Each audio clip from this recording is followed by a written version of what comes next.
Live లో ఉన్నారు. కృష్ణారావు గారు నమస్తే అండి. నమస్తే అండి.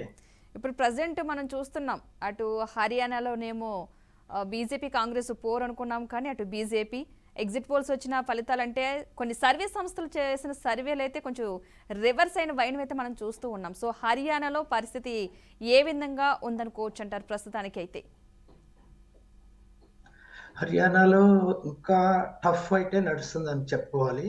వన్ సైడ్ అవుతుందని పూర్తి రిజల్ట్స్ వచ్చేదాకా చెప్పలేము. ఎందుకంటే ఎగ్జిట్ పోల్స్ కి, ప్రిలిమినరీ పోల్స్ కి, పోస్టల్ బ్యాలెట్ కి ఈ మూడు వన్ సైడ్ ఉన్నాయి. కానీ election commission all of A sudden change చేయడం తోటి కొన్ని అనుమానాలు వచ్చే విధంగా రిజల్ట్స్ రిఫ్లెక్ట్ అయినాయి. దట్టు ఎప్పటి నుంచి ఉన్నటువంటి ట్రెండ్ హర్యానాలో సాధారణంగా థర్డ్ టైం ఏ పార్టీ వచ్చిన పరిస్థితి లేదు. ఇవన్నీ ఒక పక్కన ఉంది. రెండో వైపు ఫిగర్స్ కూడా టైట్ ఫిగర్సే ఉన్నాయి తప్ప వన్ సైడెడ్ స్వీపింగ్ నేచర్ ఇంకా లేదు. కాబట్టి ఫస్ట్ బిగినింగ్ ట్రెండ్స్ మధ్యలో ఎలా మారాయో ఎండింగ్కి వచ్చేసరికి కూడా మళ్ళీ ట్రెండ్స్ మారొచ్చు, లేదా అనేక అనుమానాలకు తావివ్వచ్చు. కాబట్టి ఓవరాల్ గా హర్యానా రిజల్ట్ వన్ సైడెడ్ అని చెప్పడానికి లేదు. అంటే టఫ్ ఫైట్ నడిచే అవకాశం ఉందనుకోవచ్చు అంటారా హర్యానాలో మొత్తంగా? ఎస్ ఇంకా టఫ్ ఫైట్ నడిచే పాసిబిలిటీనే ఉంది. ఓకే, మన జమ్మూ కాశ్మీర్ అంశానికి వద్దాం. సో అక్కడ విషయానికి చూసుకున్నట్లయితే కనుక కూటమి మీద అయితే ప్రజెంట్ లీడ్ కనిపిస్తుంది, అటు బీజేపీ కాస్త వెనకంజలోనే కనిపిస్తుంది.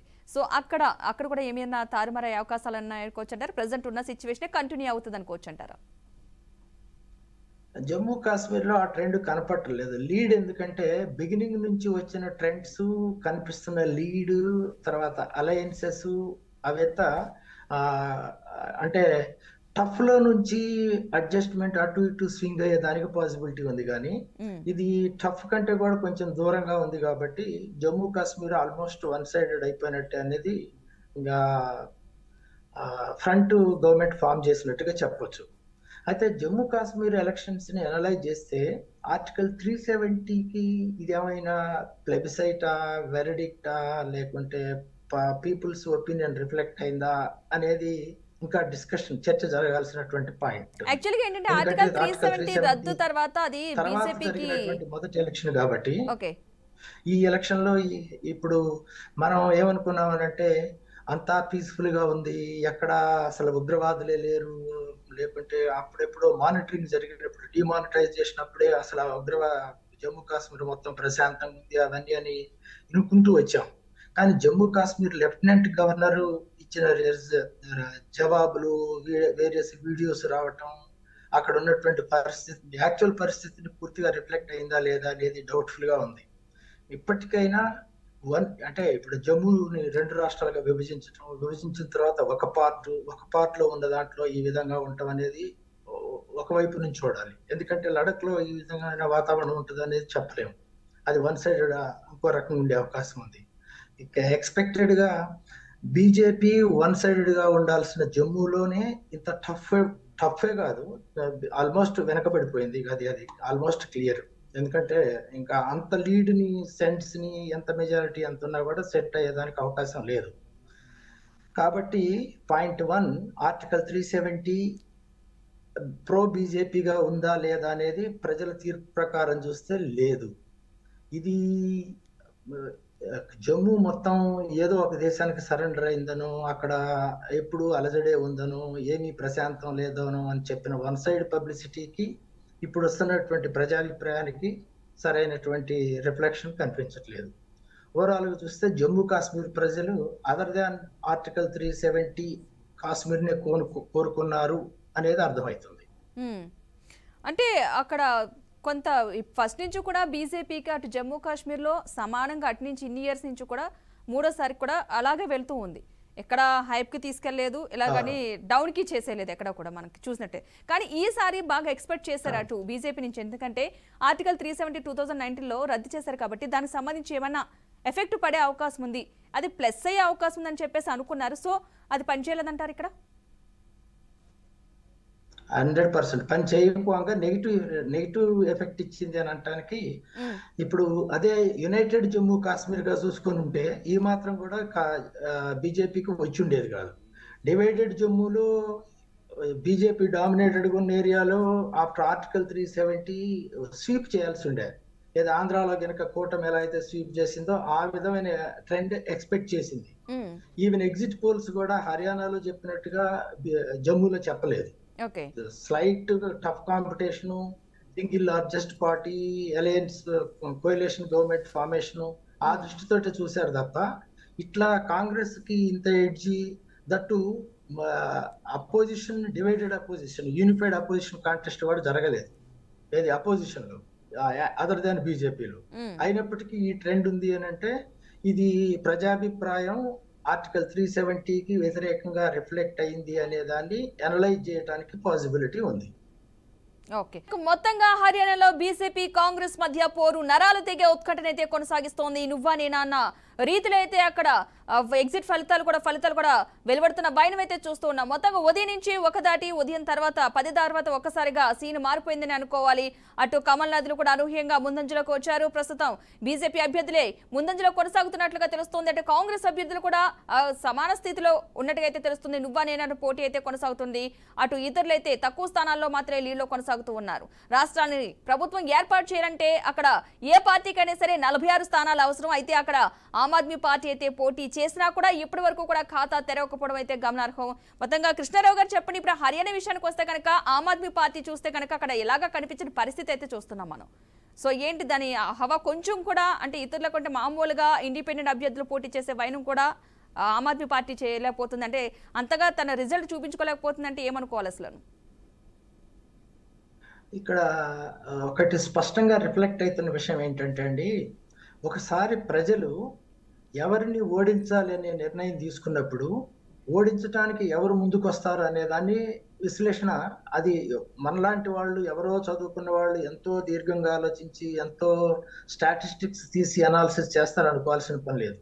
ఓవరాల్ గా వాళ్ళు ఒక కంక్లూజన్కి అందరూ ఒక దగ్గర కూర్చొని ఒక సమావేశం పెట్టుకొని ఒక నిర్ణయానికి వచ్చారా అన్న విధంగా, ఇగో పలానా పార్టీ నా ఆల్టర్నేటివ్ కాదు, పలానా బీజేపీని ఓడించాలి అంటే ఇప్పుడున్న ఆమ్ ఆద్మీ పార్టీ పొజిషన్ ఏమిటి, Aam Aadmi party better alternative గా ప్రస్తుతం లేదు, కాబట్టి ఆమ్ ఆద్మీ పార్టీకి ఓటు వేసేదానికంటే బెటర్ ఆల్టర్నేటివ్ అంటే దీన్ని యాంటీ ఇన్కంబెన్సీ, ప్రభుత్వ వ్యతిరేకత ప్రధానంగా రిఫ్లెక్ట్ అయింది అని అనడానికి ఈ యొక్క సీక్వెన్స్ మనం ఈజీగా అర్థం చేసుకోవచ్చు. ఎందుకంటే ఒకప్పుడు ఆమ్ ఆద్మీ పార్టీ కూడా మంచి పొజిషన్ లో ఉన్నటువంటి పార్టీ ఇప్పుడు ఈ విధమైన రిజల్ట్స్ చూపిస్తుంది అని అంటే న్యూట్రల్స్ ఓవరాల్ గా ఒక స్వింగ్ లాగా దాని నుంచి బయటకు వచ్చి non BJP party ruling position లోకి రాగలిగింది, బీజేపీని ఓడించగలిగింది ఏది అనేది విశ్లేషించుకొని ఓటేసినట్టుగా ఉంది. పాయింట్ 1. తర్వాత ఈ రిజల్ట్స్ ట్రెండ్స్ అండి, సరే పోస్టల్ బ్యాలెట్ కి యాక్చువల్ బ్యాలెట్ కి డిఫరెన్స్ ఉండొచ్చు. పోస్టల్ బ్యాలెట్ ఏంటంటే ఎంప్లాయీస్, ఎడ్యుకేటెడ్ వాళ్ళు రకరకాల ఇన్ఫ్లుయెన్సెస్ అవన్నీ ఉన్నాయి అనుకోవచ్చు. కానీ బిగినింగ్ ట్రెండ్స్ హర్యానా స్టేట్ లోంచి north to south, east to west అన్ని ప్రాంతాల నుంచి ఒకసారి ఒక ట్రెండ్ లాగా అన్ని వైపు నుంచి ఆల్మోస్ట్ ఒక కాంగ్రెస్ లీడ్ అనే ట్రెండ్స్ వచ్చి ఒక్కసారిగా రౌండ్ కి మారటం అనేది, అంటే ఏరియా టు ఏరియా మారే పాసిబిలిటీస్ ఉన్నాయి. అంటే కొన్ని ప్రాంతాల్లో ఒక కమ్యూనిటీ డామినేషన్ ఉంటాం, కొన్ని ఏరియాల్లో కొన్ని డామినేషన్ ఉంటాం. కాబట్టి ఆ ఏరియా ఓటింగ్ జరిగేటప్పుడు ఒక పార్టీ డామినేషన్ నుండి ఈ ఏరియాకి వచ్చేసరికి షిఫ్ట్ కావటం లాంటివి జరగవచ్చు. కానీ స్టేట్ మొత్తం ఒకసారి ఒక రౌండ్ స్టార్ట్ చేసినప్పుడు అది పోలింగ్ బూత్ వారీగా 1, 2, 3, 4 నుంచి తీసుకొని స్టార్ట్ అవుతాయి.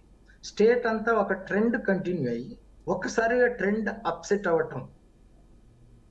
నేను చెప్తున్న పాయింట్ ఏంటంటే ఇది ఏరియాని రిఫ్లెక్ట్ చేయలేదు. అన్ని ఏరియాల్లో కూడా ఫస్ట్ ఓపెన్ చేసినటువంటి polling booths, polling boxes first trend అంతా వన్ సైడ్ ఉండి అంత గ్యాప్ ఉండి సడన్ గా ఇంత చేంజ్ రావటం, కొంతమంది కొన్ని అనుమానాలు వ్యక్తం చేయడానికి అవకాశం ఉంది. ఆ అనుమానం కరెక్ట్ అని చెప్పి ఎవరము ఇప్పుడే ఎలా చెప్పలేము. ఓడిపోయిన వాళ్ళు ఆపాదిస్తుంటారు, లేదంటే గెలిచిన వాళ్ళ అధికారణం అంటారు, ఓడిన వాళ్ళు ఇది కారణం అంటారు. ఆ విశ్లేషణలు వేరు. కానీ ఇక్కడ geographical general trend, election analysis overall గా చూసినప్పుడు ఇదేదో కొంచెం critical analysis, systematic analysis, scientific అప్రోచ్తో చూడాల్సిన అవసరం ఉంది అనేది ఈ చేంజ్డ్ ట్రెండ్స్ని బట్టి ఆలోచించాల్సి వస్తుంది. ఓకే, ఇక జమ్మూ కాశ్మీర్ అంశానికి మనం తీసుకున్నట్లయితే నేషనల్ కాంగ్రెస్ అలాగే కాంగ్రెస్ కలిసి పొత్తు పెట్టుకుని మరీ బరిలోకి దిగాయి. సో అది వాళ్ళకి ప్లస్ పాయింట్ అనుకోవచ్చు అంటారా? ఖచ్చితంగా అది ఖచ్చితంగా ప్లస్ పాయింట్ అండి. అయితే ఇక్కడ కూడా అసలు ఆర్టికల్ 370 రావడానికి ముందు అంటే మన ఇక్కడ రహస్యం ఏమీ లేదు. ఏ పొలిటికల్ పార్టీ ఏ రిలీజియస్ బ్యాక్గ్రౌండ్స్ తో ఉంది, ఎట్లా ఉంది అనేది అందరికీ తెలిసిన ఓపెన్ సీక్రెట్ అది. అటువంటిది ఒకసారి గవర్నమెంట్ ఫామ్ చేయటం, గవర్నమెంట్ కి సపోర్ట్ విత్డ్రా చేయటం, ఆ గవర్నమెంట్ ని పడగొట్టడం, పడగొట్టిన బిట్టర్ ట్రూత్ వాళ్ళకి తెలిసి ఉండటం, అది ఒక అంతా ఉంది. అది పడగొట్టిన తర్వాత గవర్నర్ అంటే రాష్ట్రపతి పాలన తీసుకురావటం, ఆ పాలన వచ్చింది కాబట్టి స్టేట్ గవర్నమెంట్ అప్రూవల్తో పని లేకుండా డిజాల్వ్ చేయటం, డిజాల్వ్ చేసిన తర్వాత కుక్కుడపార్ అది ఏదైతే ఒక రాజ్యసభలో ఆమోదం పొందటం, ఆమోదం పొందిన తర్వాత డివైడ్ చేయటం, డివైడ్ చేసిన తర్వాత ఇన్ని సంవత్సరాల పాటు సుమారు 5 years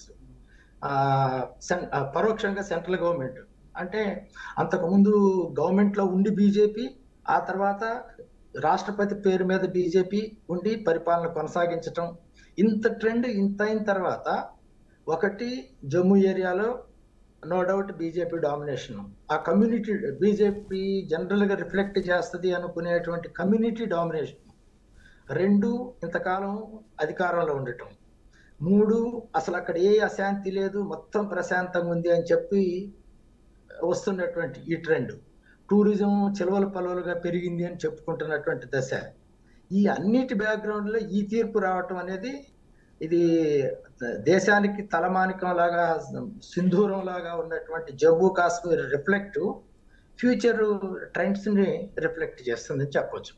ఓవరాల్ కంట్రీ యొక్క ఫ్యూచర్ ట్రెండ్స్ కూడా అది చిన్న పాకెట్ అయినప్పటికీ ఇన్ని regional geographical backgrounds, political backgrounds, community dominations, religious supremacy, majoritarian outlook, ఇన్ని రకాల బ్యాక్గ్రౌండ్స్ నుంచి అనలైజ్ చేసి చూసినప్పుడు కంట్రీ ఇప్పుడు ఏ పరిస్థితిలో ఉంది, ఏ పరిస్థితిని కోరుకుంటుంది అనే దానికి జమ్మూ కాశ్మీర్ యొక్క మెజారిటీ ట్రెండ్స్, మెజారిటీ కాదు ఇంకా అది ఎవరు ఏమి ట్రెండ్స్ ని కూడా మార్చలేని ఒక థంపింగ్ మెజారిటీలోకి వెళ్ళిపోయింది. కాబట్టి జమ్మూ కాశ్మీర్ విషయంలో కూటమి ప్రభుత్వం గవర్నమెంట్ ఫామ్ చేసిందని చెప్పడానికి ఇంకా దానికి ఏమీ సందేహం లేదు.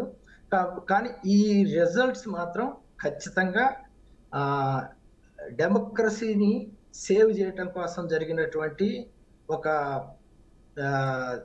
విద్యావంతులు కానటువంటి ఓటర్లు, మనకు కావాల్సింది ప్రజాస్వామ్యం ముసుగులో మెజారిటీ తత్వం కాదు, ప్రజాస్వామ్యాన్ని కాపాడుకోవాలనే ఆలోచన రిఫ్లెక్ట్ అవుతుందని నేను భావిస్తున్నాను. అయితే ఇది బీజేపీకి ఎఫెక్ట్ అనుకోవచ్చా? జమ్మూ కాశ్మీర్ అంశానికి సంబంధించి ఇప్పుడు ప్రెసెంట్ అయితే ఇండియా కూటమి లీడ్ కొనసాగుతుంది కాబట్టి ఒకవేళ విజయం వైపు అది వెళ్ళిపోతే కనుక ఇది బీజేపీకి ఏమైనా ఎఫెక్ట్ పడే అవకాశం ఉంది అనుకోవచ్చు అంటారా?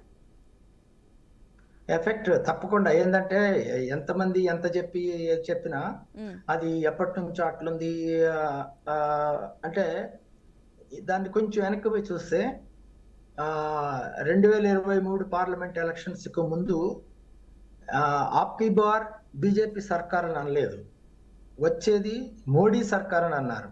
అంటే వన్ సైడెడ్ గా మోడీ సర్కారు, మోడీ వేవ్, మోడీ ట్రెండ్ అని చెప్పి రిఫ్లెక్ట్ చేస్తూ వచ్చిన దశలో ఇటువంటి ఇన్ని చేసిన తర్వాత ఎప్పటి నుంచో బీజేపీ తన మేనిఫెస్టోలో పెట్టి తమ అధికారంలోకి వస్తే ఆర్టికల్ 370 రద్దు చేస్తామని చెప్పి ఫస్ట్ హాఫ్ లో చేయలేకపోయి సెకండ్ హాఫ్ లో ఏ విధంగా అయితే చేసిన తర్వాత జరిగిన మొదటి ఎన్నికల్లో వచ్చిన ఈ రిఫ్లెక్ట్, ఈ రిజల్ట్ తప్పనిసరిగా బీజేపీకి సెట్ బ్యాక్.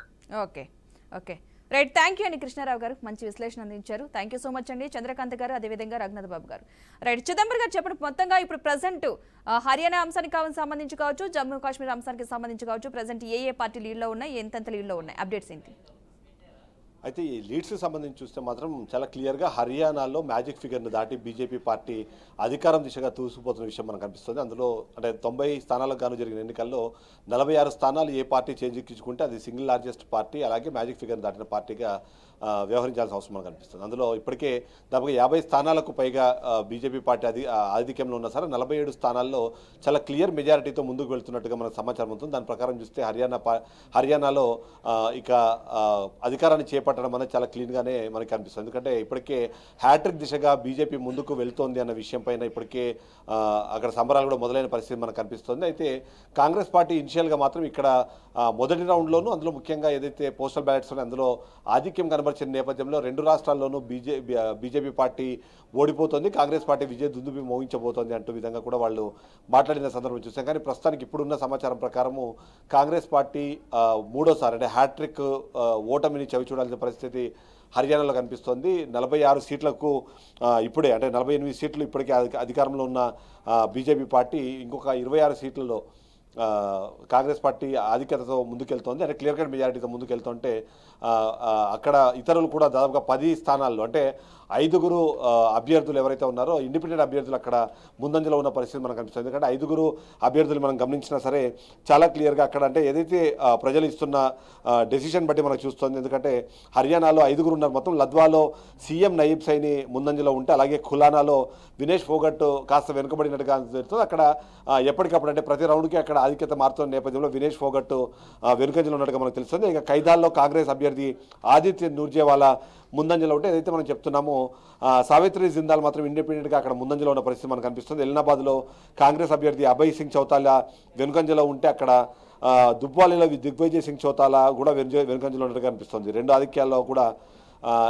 మనకు కనిపిస్తుంది. అంటే ఓవరాల్గా చూస్తే మాత్రం ఖచ్చితంగా హర్యానాలో వన్ సైడెడ్గా ఎలక్షన్ జరిగిందన్నట్టుగా మనం చెప్పొచ్చు. అంతేకాకుండా ఏవైతే ఎగ్జిట్ పోల్స్ వచ్చాయి ఎగ్జిట్ పోల్స్కి వ్యతిరేకంగా రిజల్ట్స్ అయితే మనకు కనిపిస్తున్నాయి. Padma right, thank you Chidambar. మొత్తంగా అయితే అటు హర్యానా ఇటు జమ్మూ కాశ్మీర్కి సంబంధించి అయితే కనుక నువ్వా నేనైనా పోటీ కొనసాగుతుంది. ఆల్రెడీ మనం హర్యానా అంశానికి చూసినట్లయితే కనుక బీజేపీ ముందంజలో కనిపిస్తున్నా సరే కాంగ్రెస్ కూడా పోటీ ఇస్తున్న వైనం అయితే చూస్తున్నాం. అటు జమ్మూ కాశ్మీర్ అంశానికి తీసుకున్నట్లయితే కనుక ప్రజెంట్ కూటమి ఇండియా కూటమి మాత్రం ప్రజెంట్ లీడ్ లో అయితే కనిపిస్తున్న వైనం అయితే చూస్తూ ఉన్నాం.